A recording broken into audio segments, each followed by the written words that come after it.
Hello, everyone. This is Joe Zappia from LVW Advisors. I'm Co-Chief Investment Officer, and I'm here today with my partner and CEO of LVW Advisors, Lori Van Duzen. Lori's also Co-Chief Investment Officer, and today we'd like to talk with you about the state of the markets in the fourth quarter of 2022. Welcome, Lori. Hi, Joe. Looking forward to it. Likewise, it should be a great dialogue. So first, let's just take a look at asset class returns through the end of September for 2022. Needless to say, it's been a very difficult year for investors. Something that I guess that we sort of anticipated, although maybe not to this degree. U.S. large cap stocks through the end of September are down about 24%. Small cap stocks, similar. International developed stocks, a little bit more. Emerging markets down about 27%. But I think the real story this year is bonds. U.S. bonds as measured by the aggregate bond index, which is sort of like the S&P 500 for the U.S. bond market, is having its worst year ever, down 14.6%. Inflation protected notes are down about 13.5%. And if you look at this chart, the only green on the chart are commodities. Even real estate is down close to 30% year to date. So it's interesting that commodities are up as much as they are this year. Yeah, I mean, it is a lot of front-end loaded data, meaning, the recent past has really made these returns look, either in the case of commodities, going back 5 years, positive. But, if you think about energy in 2020, no one wanted to own it. It was not a good year for energy. So it's interesting how quickly things can change. And that would be one of the messages kind of going through this talk today to investors. Patience is a key attribute in investing, because how quickly things change and cycles don't last forever. But it certainly has been painful for general investors. Now, have been pockets of things that we invest in that have done well this year. But if you look generally, it's ugly. And the surprise is really how bad bonds have been. And none of us have lived through a period where high quality bonds have been down this much. And so anybody in a simple portfolio of stocks and bonds, it's somewhat shocking. And I think that is the difference that people are feeling when they're looking at portfolios. Yeah, we joke, not really joke around, but we do kid internally about the idea that if you were 100% bonds or 100% stocks or any diversified portfolio in the middle, you're down somewhere between 15 and 24%. There's really been nowhere to hide this year other than cash, commodities, and a few idiosyncratic skilled ideas that we do work into some client portfolios. The other thing that is really striking to me on this page is the 10-year average returns are still really elevated for U.S. large cap stocks, and it's in such contrast to international developed stocks and emerging market stocks. U.S. large cap stocks are still up 11.7% per year on average over the last decade, even being down 24% this year. And I think we'll talk a little bit more about that later. But U.S. large cap stocks, well, certainly the highest quality stocks globally, still aren't really cheap in historical terms. All right, so let's keep moving. So this page just talks about some of the highlights from the third quarter, and we've taken some information from one of our third-party research providers, Wolf Research, to talk a little bit about this. I'll mention the headline, Lori, and then maybe you can comment. So clearly the word of the year is inflation. Mm-hmm. Yeah. Inflation is different than it's ever been for us. And it is not, I've heard a lot of comparisons to different periods, especially the 70s, or Volcker, who was the Fed chair back when we were kids and inflation was really high. But there's a real difference between demand-led inflation, which we have from shutting down an economy, from a global pandemic, and all of the supply chain issues as a result. It's a very different type of inflation than what most people listening have experienced in the past. So this is very painful for people.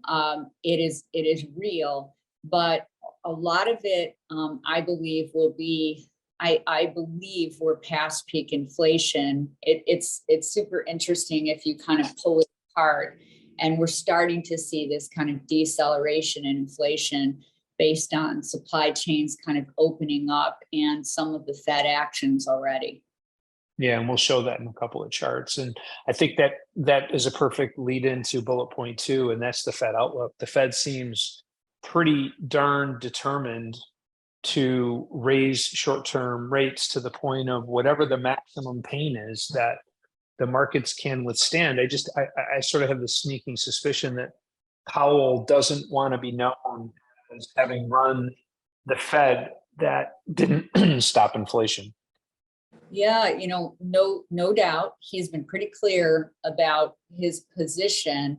But I think, if you think about the last rate hike in November was 75 basis points.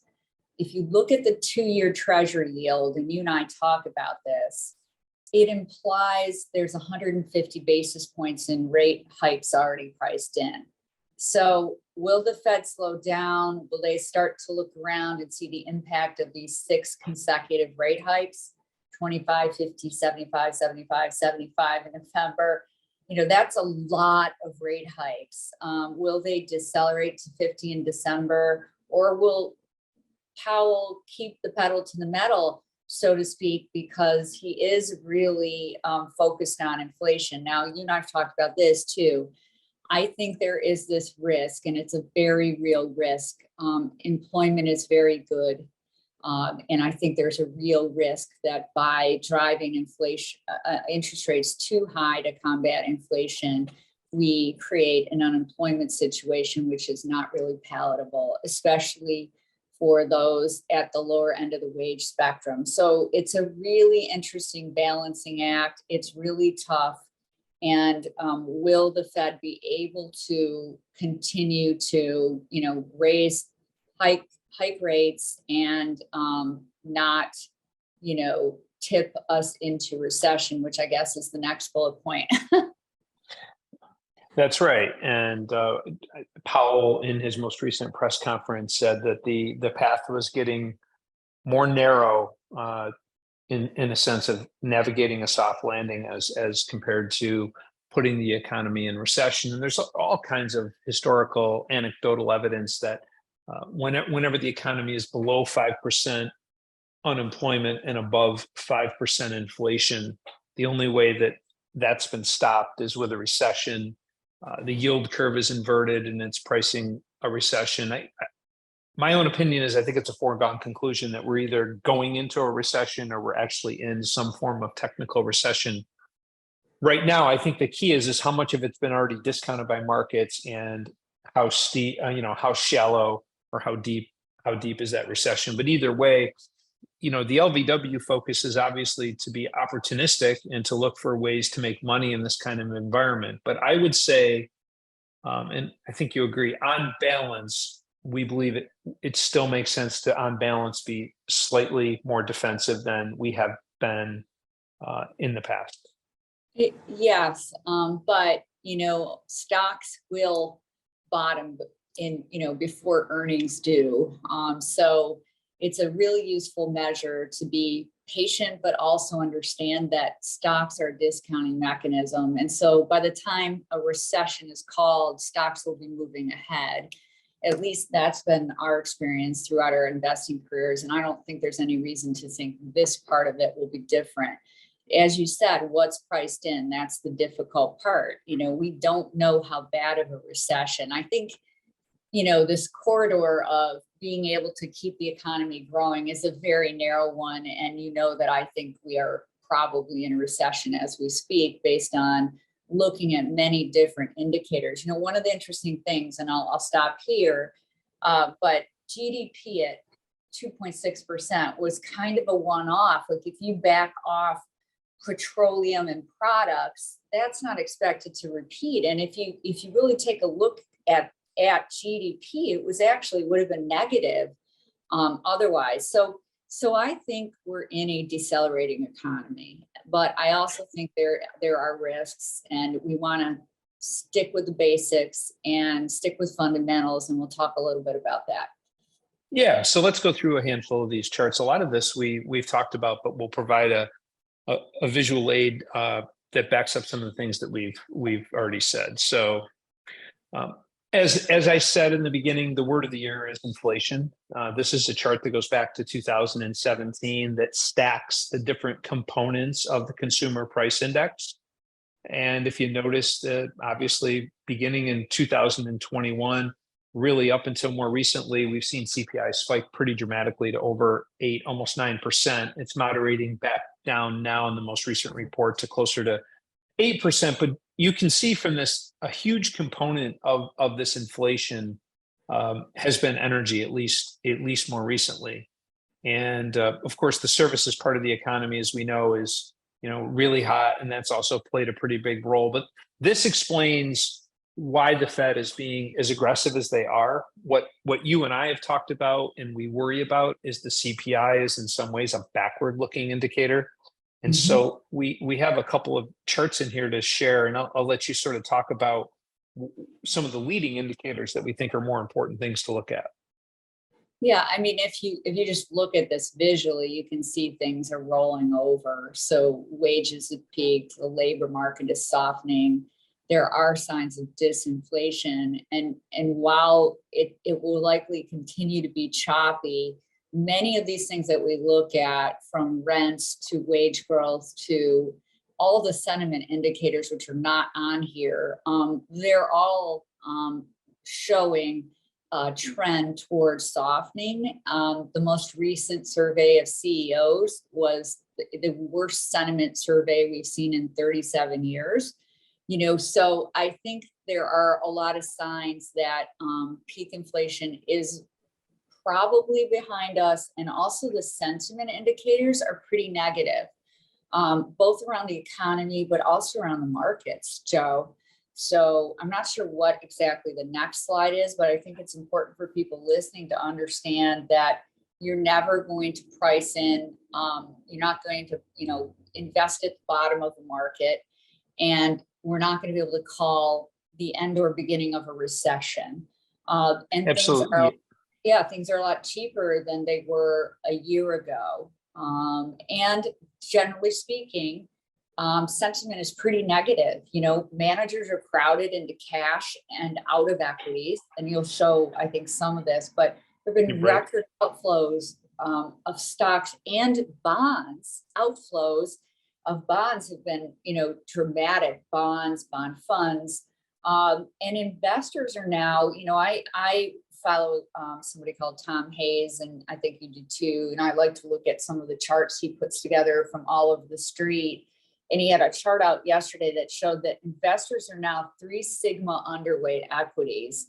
And that means that that kind of statistic surpasses the panic level of 2008, 2009. So there is, not this kind of complacency out there. There is underneath the surface, a fair amount of negative sentiment. So sure. And when you put that together with possibly having already seen peak inflation, equities down at the index level 25%, many individual stocks down 40 and 50%, CEOs being as negative, et cetera. What the Fed is doing is working. They're successfully slowing down the economy, which is their objective, even though we haven't really seen much in the way of the labor market loosening. The intention of this chart is to show you that we probably shouldn't see much in the way of higher unemployment, because unemployment really doesn't start to go up until companies actually start to have pressure with profits and profit margins. And that typically is once we're already in recession. And that's one reason why our economy tends to recover really well out of recession, because companies come out of recessions with fewer employees, better cost structures, et cetera, because they had to weather that. And this chart shows that inflation always peaks right at the beginning of a recession, but unemployment doesn't peak until almost the end. So a lot of the things that investors are looking for, or the Fed claims that they're looking for, really, if history holds up, won't show up in the data until the recession is almost over.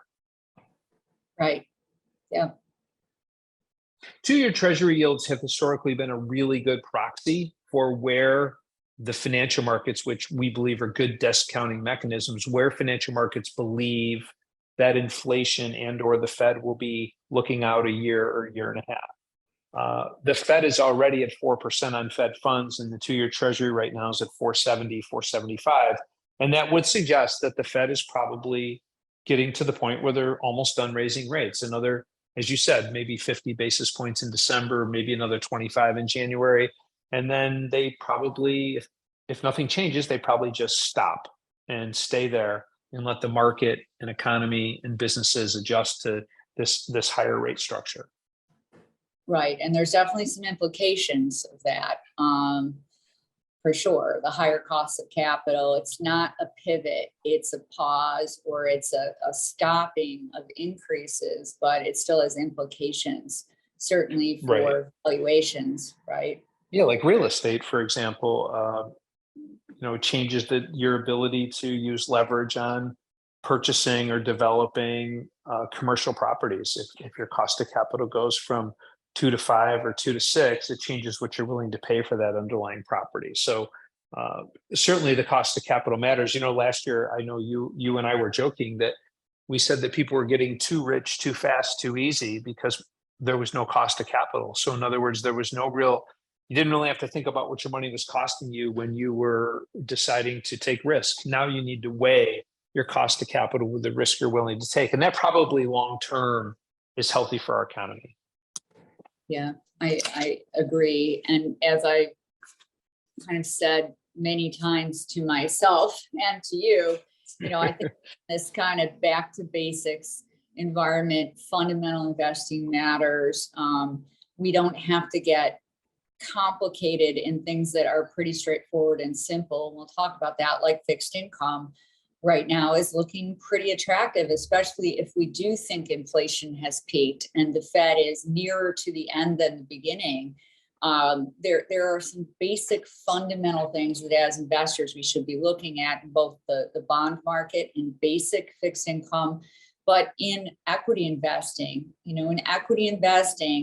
this newer rate regime where you don't have the Fed put, meaning things get bad and the Fed prints a bunch of money and lowers interest rates. I said to you yesterday, I thought the era of that was probably gone, maybe for our lifetime. Now, I don't know that. I've heard people certainly that would disagree with that, but I think just investing indiscriminately is a really, really bad idea in this kind of environment. So back to basics, looking at cash flows, growing cash flows and valuations absolutely matter.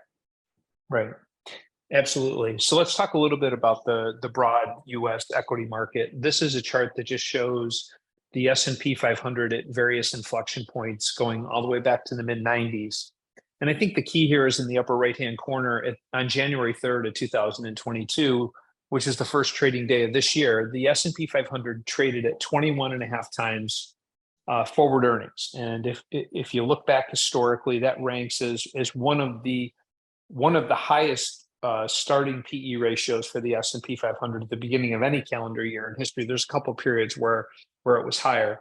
And we talked at the time about how we thought forward returns for the broad markets would be pretty low. Of course, we had no idea that markets would correct as fast as they have. But through September, which is at the end of the chart, the bear market's doing its job. The S&P 500 is no longer trading at 21 times earnings. It's actually trading at only 15 times earnings. And what's so interesting about this is that corporate earnings per share of the 500 companies, earnings added together, will actually end up being up somewhere in the probably 6 to 8% range this year.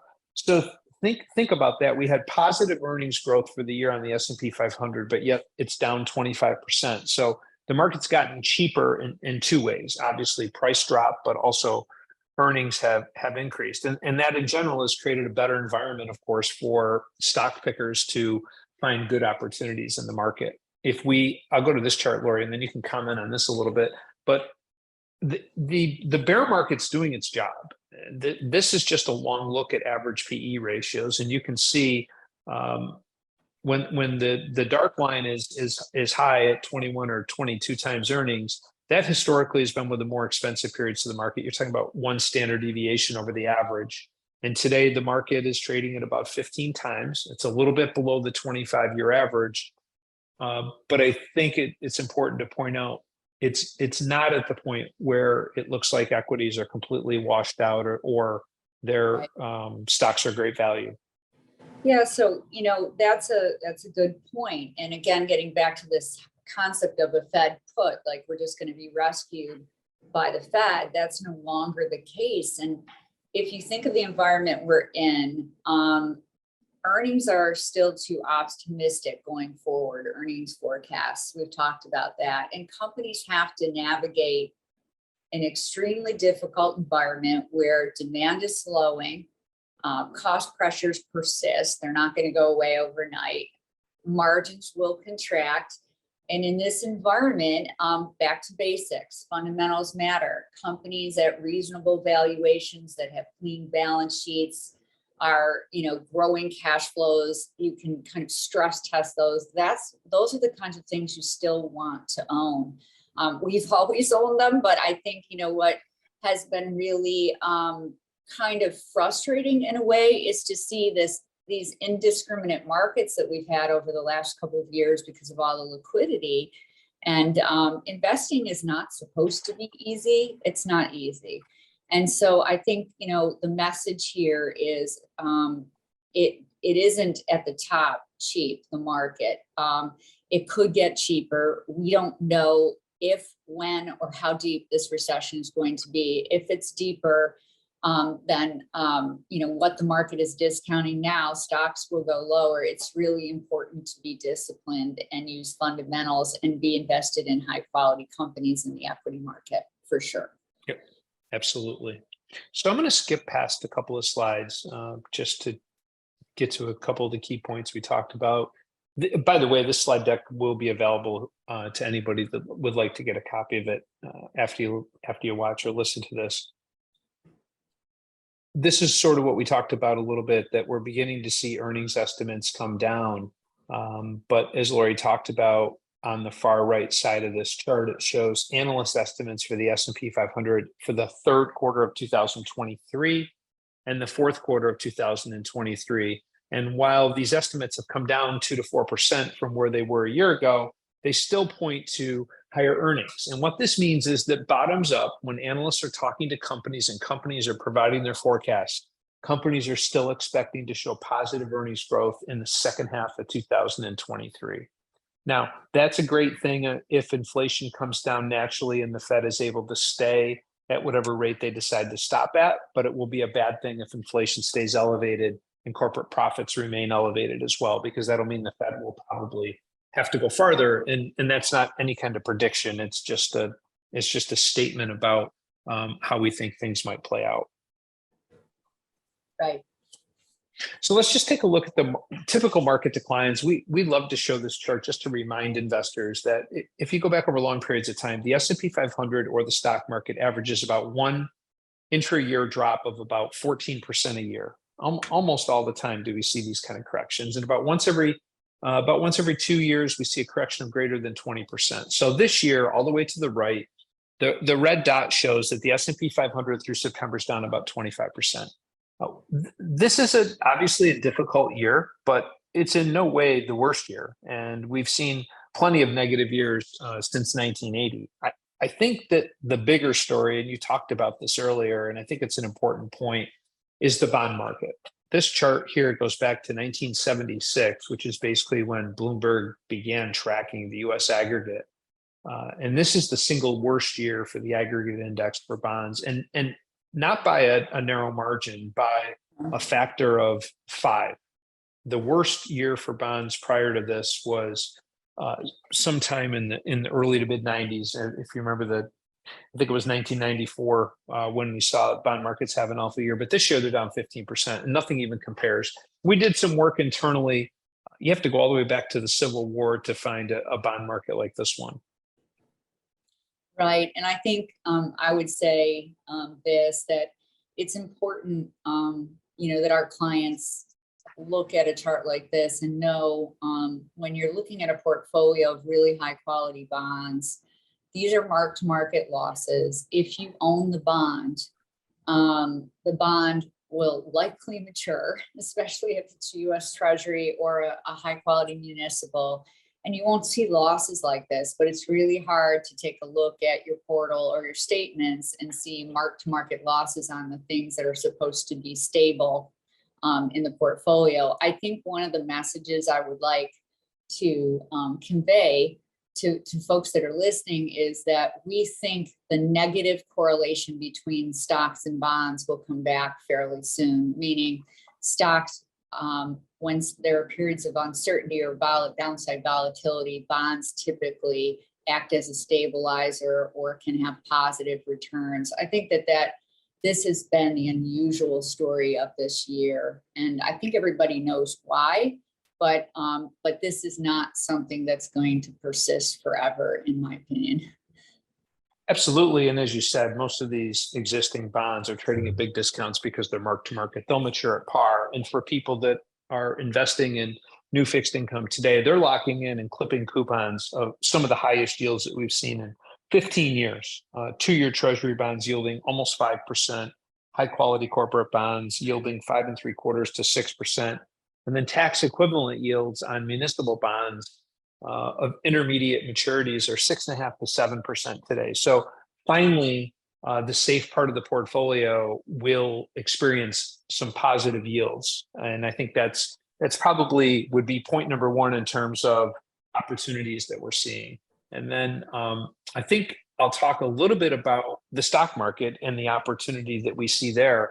And although we're cautious and we talked a lot about the things that may or may not happen, we can look at history and say, okay, since 1950, there's been a handful of periods where the S&P 500 dropped by 25% or more.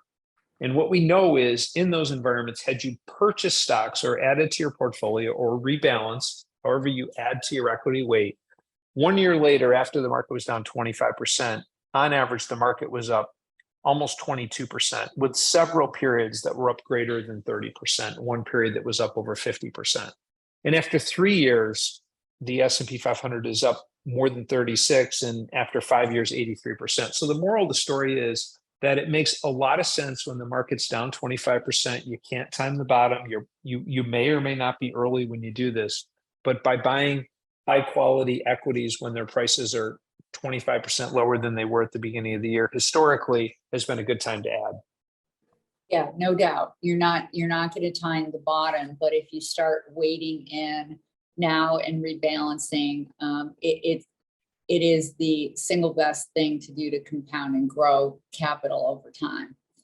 And again, we're not saying we are in a bear market. We're not saying this can't get worse, but there's a lot of interesting things going on, and we could talk for a very long time about them. But this is also, midterms, right? And what is it? The S&P 12 months back following midterms is up something on average, like just under 19%, 18.6%. Gridlock's actually good for the markets. Typically, there's all kinds of other things that, don't really weigh into our rebalancing or how we invest, but they're interesting to note. And I guess the takeaway is these cycles don't last forever and something breaks them. Yes, there could be more downside, but there are some fundamentally great opportunities, both in fixed income for sure, and in the equity markets right now, as well as other types of investments in credit, in privates, which we won't have time to discuss today, but it's a more interesting environment than it has been in quite some time for investors.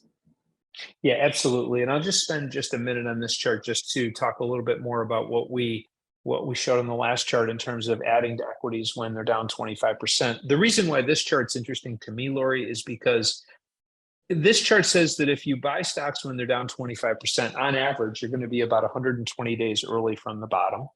And on average, markets will go down maybe another 14 or 15% before they finally make a bottom. And even in spite of being early in both timing and percentage loss, on average, looking out a year, markets are up greater than 20% on average. So our job as allocators of client capital is to make sure that we're not using emotions, but we're using facts and data to make decisions. And clearly, it historically has always made sense to add to equities while they're down. So I would say that's opportunity number two, and that we want to highlight in today's conversation. And then I think one other thing we might want to talk about quickly is this chart. And I'll just sort of lay this out. This is the period from 1965 to 1985. And from 1968 in June until August of 1982, it's about 14 years, the S&P 500 went from 100 to 100. And so if you were a passive index investor and you didn't dollar cost average, you didn't rebalance, you didn't use any sort of active strategies or diversifying strategies, you effectively spent 4 years going nowhere, while at the same time, inflation remained elevated over 5%. So in real terms, you got absolutely destroyed. But there were many opportunities in the 70s for rebalancing. We had 2 periods where markets dropped by more than 40%, 2 periods where markets gained more than 50%. And we had lots of other places that you could earn a decent compounded return. And I think no one knows what sort of period or era we are entering, but I think, and you and I have talked about this and I'd like you to comment on it, but we do know what type of period we are exiting. And what we're exiting is 14 years of lower interest rates, low inflation, and a very, very accommodated US Fed, which has put the wind at the back of stocks and bonds. You want to comment on that? Yeah, well, no doubt, it's been easy to index. It's been easy to add leverage to things and try to, get a higher yield. You talked about real estate. It's going to be back to basics, back to fundamentals, back to what you and I learned when we started on, how to invest, to be disciplined, to be patient. But in stock portfolios or equity portfolios, this is not an indexing type of market, in my opinion. And I think in your opinion too, because you don't have all that liquidity. So in our portfolios, we're very fundamentally based. We believe in understanding companies, understanding the competitors, and doing very deep dives so that we own very high quality investments. I think that's going to make the difference. I think stock picking is going to matter. It's not going to just be indexing, and throwing something at the wall to see what will stick. I think it's a very different environment. So I do agree with you. I think that's also true in fixed income. And I think, we don't have to get overly complicated in a lot of investments right now to make money that are defensive. But we have to go up in quality and really understand what we own. Absolutely. Yep. And that means that even fixed income needs to be actively managed in my view. Yeah. Well, some of the interesting things are in, government guaranteed mortgages, high quality, AAA securitized type products. Like, these are things that we haven't had in our portfolios in quite some time, but they look really interesting. But I absolutely think this part of the portfolio, even the most, the fixed income part of the portfolio, is professionally managed for sure. Correct. Another place that we're spending a lot of time is looking outside the United States. The first page that we talked about, the asset class returns, showed that the U.S. equity markets have outperformed the international markets by 5 or 6 times over the past decade. And there's reasons for that. The US has clearly generated a lot more in the way of GDP and profits, but international stocks are unbelievably cheap, to the point where they're almost 2 standard deviations below their historical valuations relative to themselves, relative to history, relative to US stocks. And it's not going to take much in the way of good news or just the bad news getting less bad for these stocks to begin to show some traction. And that could well sow the seeds for a global recovery. Yeah, absolutely. These valuations are very attractive. A lot of bad news has been built into equities outside of the United States, both in the developed world and in the emerging markets. And I think the message is we are cautiously looking at opportunities in both the emerging and developed world. You always want to look at things when everyone wants to sell them. And, that's all. And you want to be really cautious when everyone wants to own something. I saw an interesting chart today also from Tom Hayes about the US dollar.